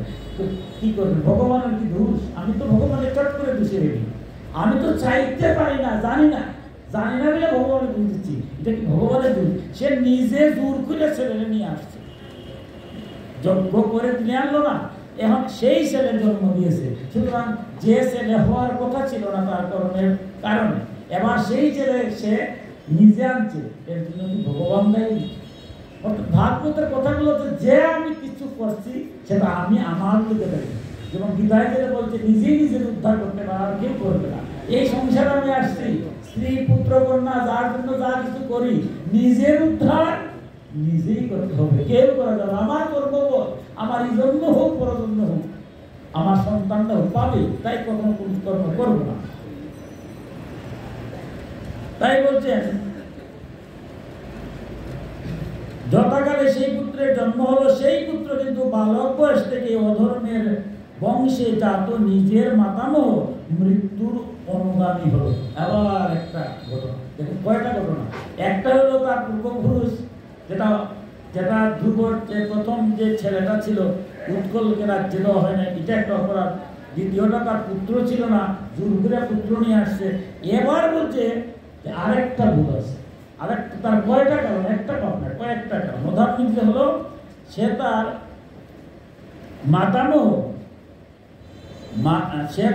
মাতামহ মৃত্যু, অর্থাৎ তার মার যে বাবা তার নাম ছিল মৃত্যু। এই সংসারে আমরা যখন বিবাহ দশকর্ম করি, দশকর্ম বিধান কিন্তু বড় কঠিন, কারণ পুত্র সন্তান পাওয়া, কন্যা সন্তান, সুপুত্র সুকন্যা পাওয়া তো সহজ জিনিস না, কঠিন। তাই এটা সাধনা, সনাতন ধর্মে বলছে একটা সাধনা। আমরা দশবিধের মধ্যে সর্বশ্রেষ্ঠ হচ্ছে বিবাহ। বিবাহ যখন আপনার ছেলেকে করাবেন, কোন জায়গায় করাচ্ছেন? ওই যে মেয়েটাকে আপনি বধূ হিসাবে আনলেন, আপনার পুত্রবধূ, সেই মেয়ের বাবা কিরকম, সেই মেয়ের মা কিরকম, এই দুইজনকে আমরা দেখতে হবে। আমাদের সংসারে আজ ক্ষমা করবেন, আমার মতো অধমের কথা বলছি, আমি আবারও ক্ষমাতে নিচ্ছি। আজকে বড় কঠিন একটা জায়গা আমরা সনাতন ধর্মে যুগ যুগ ধরে আমরা দেখে আসছি। অন্য ধর্মের মানুষরা সনাতন ধর্মকে শ্রদ্ধা করত, যে সনাতন ধর্মের ছেলে মেয়েরা তার মা বাবাকে পাঠ করে না, বাবাই হোক আর অভাবই হোক খাওয়া। কিন্তু আজ বর্তমান যুগে আমার কি বুকে হাত দিয়ে বলতে পারবো, আজ আমি কিন্তু অনেক শিক্ষিত হয়েছি। আমার বংশের 5 পুরুষ হয়ে গিয়ে দেখবেন মাস্টার ডিগ্রি পিএইচডি দাঁড়ি কয়জন ছিল, কিন্তু এখন আমি মাস্টার ডিগ্রি পাস। আমার মা কাকিয়ের 2 পুরুষ হয়ে গেলে দেখবেন ওকে লেখাপড়া ছিল না, কিন্তু এখন আমিও মাস্টার ডিগ্রি, আমার স্ত্রীও মাস্টার ডিগ্রি। আমার সংসারে আমার জায়গা হয়, আমার স্ত্রীর জায়গা হয়, আমার ছেলে মেয়ের জায়গা হয়। দুর্ভাগা আমার মা আর বাবা চলে বলে বলে কৌশলে এদেরকে আমি পাঠ করি। ক্ষমা করে আমি বারবার বলছি, আপনার ভক্তের কথা বলছেন, আমার প্রথমের কথা। এই যে বিষয়টা কারণ কঠিন। আজ আমি যে আমার মা বাবাকে ত্যাগ করছি, একটা বার কি ভাবছি আমিও তো একদিন বৃদ্ধ হব। আমি যেদিন বৃদ্ধ হবে দিন আমার অবস্থা কি হবে। আমার স্ত্রীকে একবার ভাবছে, আজ যে আমি আমার শাশুড়ি শ্বশুরকে ত্যাগ করছি, কাউকে তো আমি নিজে শাশুড়ি হব। আমি শাশুড়ির সাথে যে আচরণ করতেছি, আমার ছেলের বউ সেটাই করবে, সেটা আরো বেশি মাস্টার ডিগ্রি পাস করবে। সে এসে আরো বেশি যেটুকু আমি করবো, আমার বাবার লোক আমি যে আচরণ করবো, আমার ছেলে এসে তো সেটাই করবে, না করবে না। আমার স্ত্রী আমার মার সাথে যে আচরণ করবে, আমার ছেলের বউ এসে ওনার সাথে সেই আচরণ করবে। এইটুকু যদি একটু বুঝতে পারতাম, তখন আমি যখন ছেলে তখন বাপ হয়ে চিন্তা করি না। আমি যখন বধূ হয়ে আসলাম, তখন আমি যে শাশুড়ি হবো, আমার যে একটা পুত্রবধূ আসবে, সেই চিন্তা আমি করি না। আমি প্রথম যদি করতাম, তাইলে কি আজকে সনাতন ধর্মের এই অবস্থাটা হতো, বৃদ্ধাশ্রম হতো। আজকে তো আমাদের এমন অবস্থা সব হয়, আমার বাবারে বৃদ্ধাশ্রম দিচ্ছি, মারে দিচ্ছি, আমিও কয়েকদিন করে বৃদ্ধাশ্রম যাচ্ছি। এই যে প্রবণতাটা, দীক্ষা দিতে হয়, এই পূজা পার্বণ যজ্ঞ করে লাভ নাই। আমি কিছুদিন আগে এক জায়গাতে গেলাম, নবীগঞ্জ, সেখানে আমাকে একজনে বলছে আসা, মার হাতে খাওয়া নাকি পাপ। আমার কষ্ট লাগলো, জানি না কোন অর্থে এই কথাটা বলছে।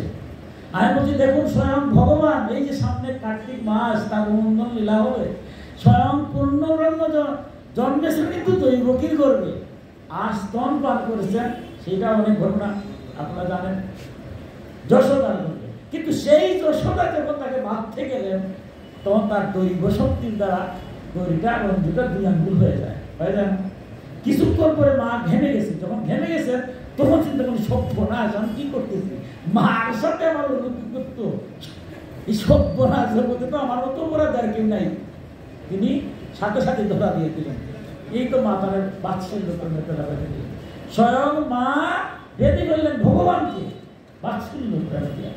তিনি বুঝতে গিয়েছেন কি মধুর কথা, ভাগবত দশম স্কন্ধে যখন যাবেন তখন এগুলো পাবেন। বুঝতে গিয়েছেন, তার বন্ধুরা প্রশ্ন করছে যে তুমি তো কত কথা বলছো, 24 প্রকার গুরু, ভাগবতে আছে অনেক গুরুর কথা, যে তোমার এই কথাগুলো তো সবসময় বুঝি না। চিত্ত কৃষ্ণ, ভগবান কৃষ্ণ প্রধানত গুরু কয়জন, তুমি পৌঁছান দিয়েছি। উনি বলছেন প্রধানত গুরু 3 জন। কে 3 জন কে?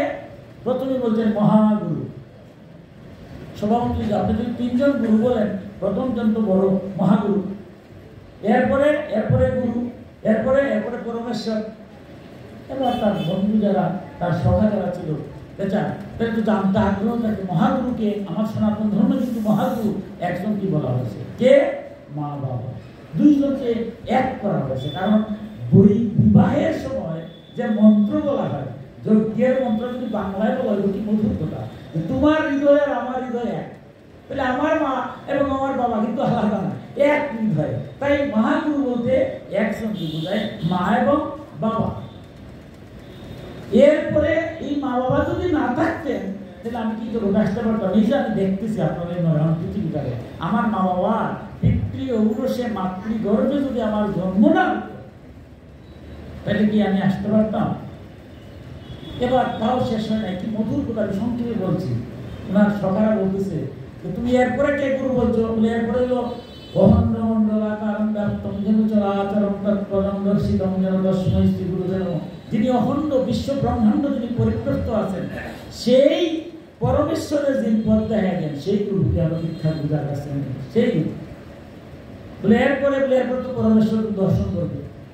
পরমেশ্বর দর্শন করতে হলে কি করবে? আগে মহাগুরু। তারপরে গুরু, তারপরে হলো পরমেশ্বর মহাগুরু। এবার তার বন্ধুরা বলেছে ঠিক আছে, পরমেশ্বরে তুমি দেখে তিনি হচ্ছেন গুরু, আমি মানলাম। আমরা তো গুরু কোনো কিছু করতে গেলে গুরুর আগে করি না, কারণ পাপ পুণ্য যা হয় আগে গুরুর স্মরণে দিয়ে দিলাম।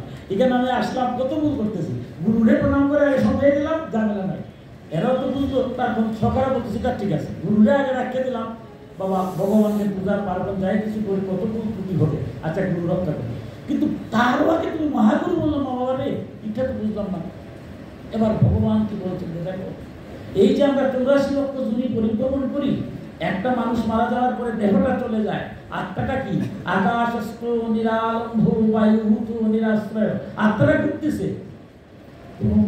সেই আত্মাটা তার কর্মফল অনুযায়ী কোন সাধু, কোন ভক্ত পিতার ঔরসে মাতৃগর্ভে যাইতে চায়, কিন্তু এমনি কি বুঝতে পারে আত্মাটা তো এটা সচে, আত্মাটা আমার মধ্যে আসে বললে আমি সচেত, কিন্তু আত্মাটা এমনি যে কিভাবে আসবে, পিতৃ ঔরসে মাতৃগর্ভে যখন মায়ের রক্ত মাংস মজ্জা অস্থি দিয়ে এই দেহখানা তৈরি হয়, এরপরে অনাদিরাদি গোবিন্দ এসে সেই মাংস পিণ্ডের মধ্যে প্রবেশ করলে এটা জীবিত হয়ে যাবে। আজ সনাতন ধর্মে যেটা হাজার হাজার বছর আগে যে ভাগবত ব্যাখ্যা দিয়েছে, আজ চিকিৎসা শাস্ত্রে এসেও তার একটাও ব্যক্তি হয় না। আপনার চিকিৎসা শাস্ত্রে যারা ডাক্তার আছে দেখবেন, সনাতন শাস্ত্রে যেগুলো সমস্ত প্রমাণ আছে কিভাবে জন্ম বৃত্তান্ত, সেই কথায় আর চিকিৎসা শাস্ত্রের মধ্যে কোনো ভিন্ন হয়। তাহলে বলছে ভগবান কৃষ্ণ, যদি পিতৃ ঔরসে মাতৃগর্ভে তোমার মাংসপিণ্ড জন্ম না হতো, তাহলে তোমার ভগবান এসে তোমার ভিতরে বসতে পারতেন? দেখতো আমার ভিতরে ভগবান, আপনার ভিতরে ভগবান, কিন্তু আপনার বাবার ঔরসে মায়ের গর্ভে মায়ের রক্ত মাংস মজ্জা অস্থি দিয়া যদি আপনার মাংসপিণ্ডর উৎপত্তি না হতো, তাহলে অনাদিরাদি গোবিন্দ এসে কি বসতে পারতেন? তাই সনাতন ধর্ম বলছে মহাগুরুকে, মহাগুরু মা বাবা মারা গেলে বলছে মহাগুরু, এবং কি মহাপ্রভু নিজে সন্ন্যাস দিয়েছেন, কিন্তু আপনারা দেখবেন মহাপ্রভু মা বাবা শ্রাদ্ধ করেছেন, গয়া শ্রাদ্ধ করেছেন, রামচন্দ্র গয়া শ্রাদ্ধ করেছেন, স্বয়ং ভগবান শ্রীকৃষ্ণ তার পিতা মাতার শ্রাদ্ধ করেছেন। দিন শেষ না শ্রাদ্ধ না করি, আমরা মহাভারত দেখেন, রামায়ণ দেখেন, এগুলো পরিষ্কার। তাই মা বাবাকে ত্যাগ করে কোনো ধর্ম করা যায় না। বিষ্ণু সংহিতায় গিয়া বলছে, বৃহৎ বিষ্ণু পুরাণে গিয়া বলছেন স্বয়ং বিষ্ণু, যারা মা বাবার সেবা না করে আমার সেবা করে, আমি সেই সেবা গ্রহণ করি। তাই দেখবেন সবার আগে পুরুষ আপনাদের সম্পর্ক করার আগে বলে মা বাবার ভক্তি দিয়ে আসেন।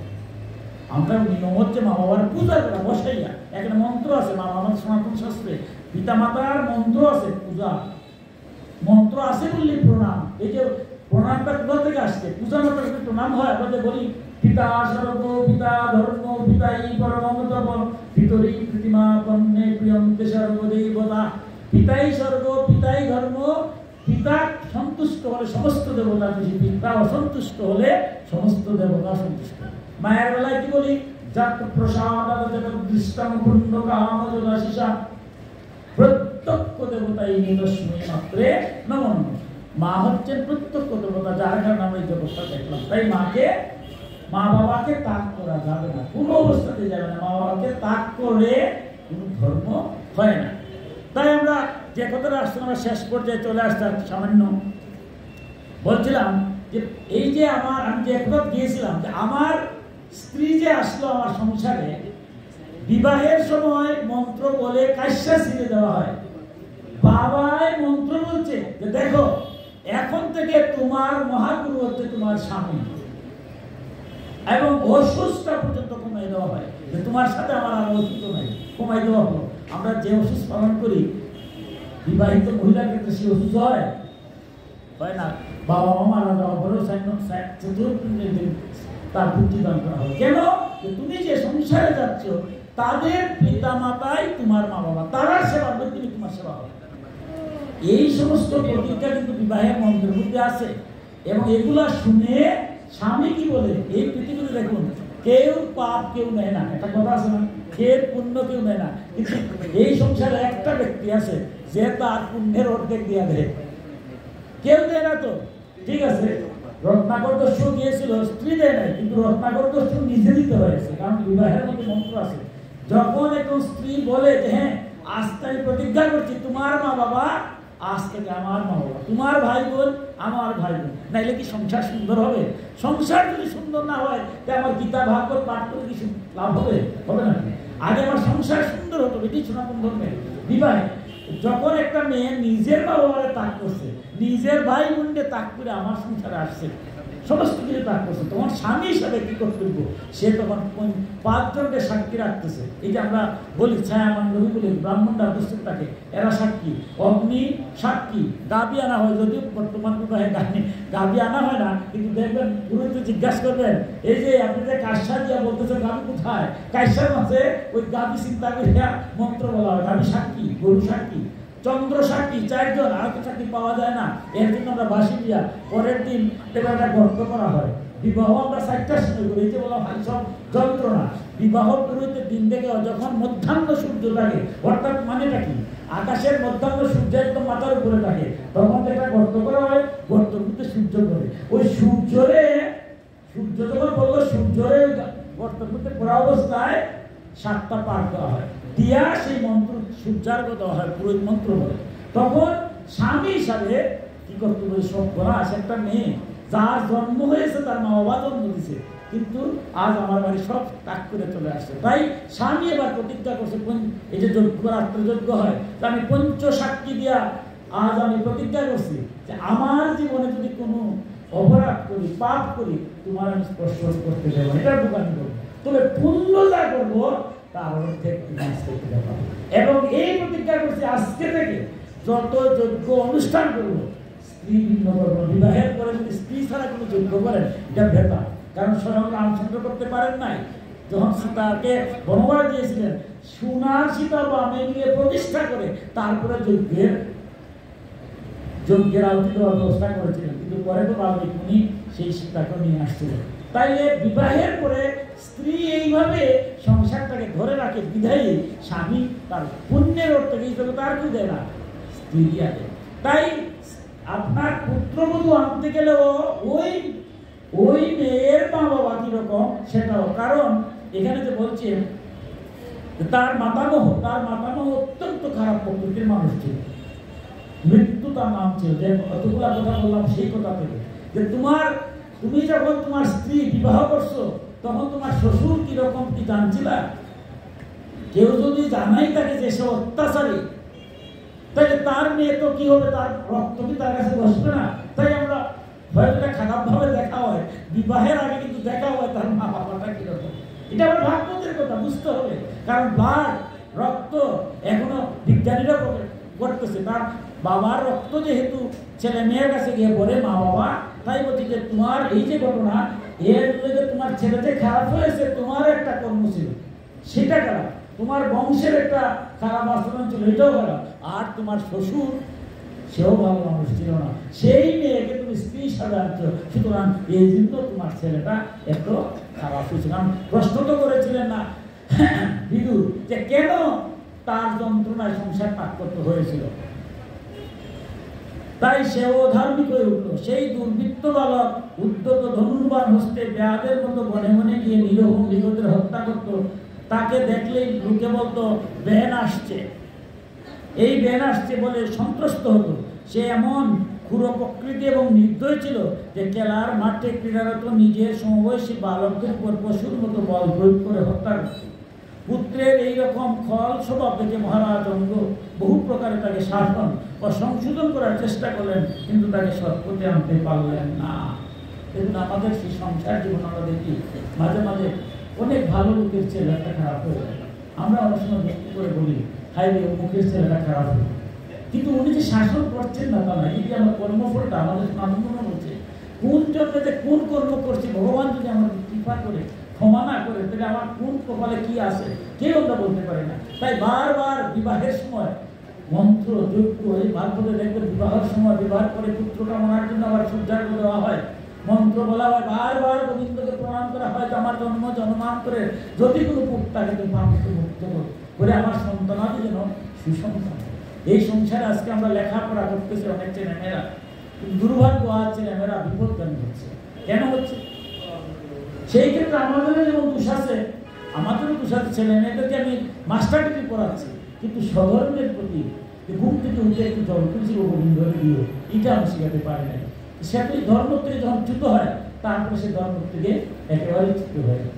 এই যে আমাদের, তাই আমার ধর্মকর্ম যাই করি আমার ছেলে মেয়েদের ভবিষ্যৎ প্রজন্মকে আমার শিখাতে হবে। তারা যদি মানুষ না হয় তা আমার এই কর্ম করে কি লাভ হবে? তাই আমরা বক্তব্য দীর্ঘায়িত করবো না, আমার এই অধ্যায় শেষ।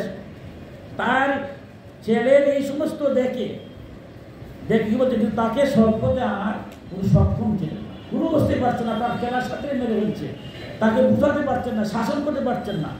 তিনি নিজে ভাবতে লাগেন যে সকল গৃহস্থ নিঃসন্তান তারা অবশ্যই পূর্বজন্মে বিশেষভাবে দেবতার আরাধনা করে থাকবে, সেই কারণেই তাদের পুত্রের গদাচারজনিত দুঃখ সহ্য করতে হয় না। এবার তার অন্তরাত্মা বলে সর্বনাশ, আমি যে নিঃসন্তান ছিলাম এটি তোমার ভালো ছিল, কারণ ভগবান তোমার দেয় নাই, আমি জোর করে পুত্র নিয়েছি, সুতরাং জোর করে পুত্র বারবারই তো ভুল করতেছি। কারণ কথার উপরে আমার নিজের বিবেক দিয়ে করা উচিত ছিল, আমার কোন জন্মের কোন পাপের কারণে আমার এই পুত্র না আসতে ভালো ছিল। আসার পরে এখন যেভাবে সে করতেছে পশু হত্যা, মানুষ হত্যা এবং কাউকে মানছে না, যার আচরণের ফলে পিতামাতার সমস্ত সম্মান ধুলায় মিশিয়ে যায়, তাদের ঘুরতর ধর্মীর ভাগী হতে হয়, সকলের সঙ্গে বিরোধ সৃষ্টি হয়, অনন্ত প্রকারের মানসিক ক্লেশ সহ্য করতে হয়, গৃহ ও দুঃখদায় ভুলে এই নামমাত্র পুত্রের জন্য বুদ্ধিমান পুরুষ কি গৃহে রাখতে পারে? এবার তিনি ভাবলেন, হায়রে, যে পুত্র আমার ছেলে, তো সে যাই হোক, সবাই তো বলছে আমার ছেলে, কিন্তু আমি তাকে কোনো অবস্থায় কন্ট্রোল করতে পারছি না। তাই এইরকম ছেলের বাবা হয়ে আমার এই সংসারে থাকার চেয়ে তো আমার সংসার ত্যাগ করে সে এইখানে থাকার কথা নয়। তাই তিনি কি করলেন, বললেন যে এই রকম কুপুত্রের কাছে এই সংসারে থাকার চেয়ে আমার এই সংসার থেকে চলে যাওয়াটাই কাম্য। এই চিন্তা করে তিনি সংসার জন্য ত্যাগ করে চলে গিয়েছেন। আমরা আগামীকাল সেই রাজা বেনের বৃত্তান্তগুলো দেখবো, আগামী পাঠে নিয়ে আসবো।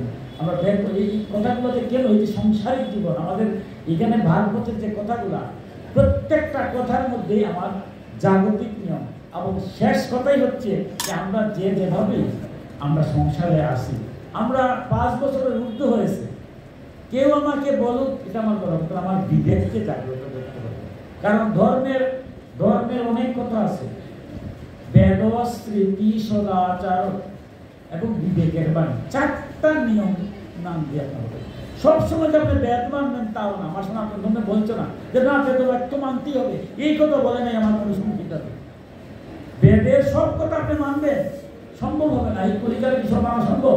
বেদ স্মৃতি, বেদের সমস্ত বিধানগুলো রেখে 20খানা স্মৃতি হয়েছে, মনুসংহিতা, অর্থসংহিতা, যাজ্ঞবল্ক্য সংহিতা।